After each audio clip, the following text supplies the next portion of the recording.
کله کله د دنیا له مصروف ژوند او انسانانو نه بالکل یوازې شه او له خپل ځان د خپل روح سره هغه خبرې شریکې کړه چې تا ستا خالق ته ورنږدې کوي. یعنې د ژوند بې شماره نعمتونو په اړه فکر وکړه. روغ صحت چې الله تعالی درکړی دی، دغه خواږه ملګري چې الله تعالی درکړي دي، هغه ملګري چې تا سره یوازې او یوازې د الله جل جلاله د رضا په خاطر مینه کوي.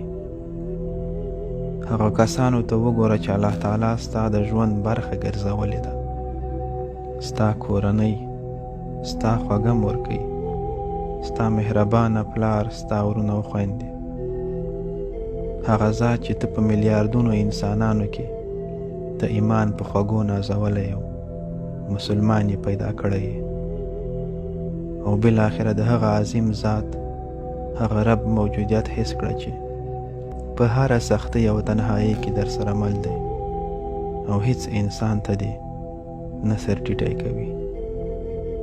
هره ورځ یې پر وړاندې ګناهونه کوي خو هغه دې نه رسوا کوي.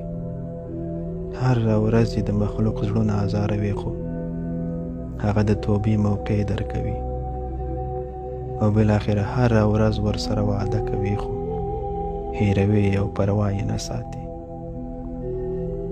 د دنیا دا څو ورځې ژوند داسې مخته یوسه چې که کله دې هم د وخت او مطلب یاران یوازې پرېږدي نو هغه لوی رب دې ملګری وي چې د دې ټول کائنات واګي په یو امر کن فیکون سره مخته بیایي، او له غرور نه ډک موجودیت یې په ټول قدرت او مهربانۍ سره حس کړه. الله تعالی موږ هیڅ کله یوازې نه پرېږدي، بلکې دا خو موږ ناشکره بندګان یو چې د هغه له رحمت څخه ځان لرې کوو.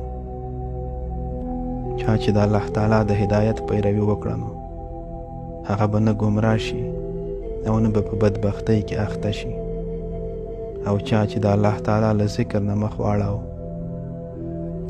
نو د هغه به په دنیا کې تنگ او سخت ژوند وي.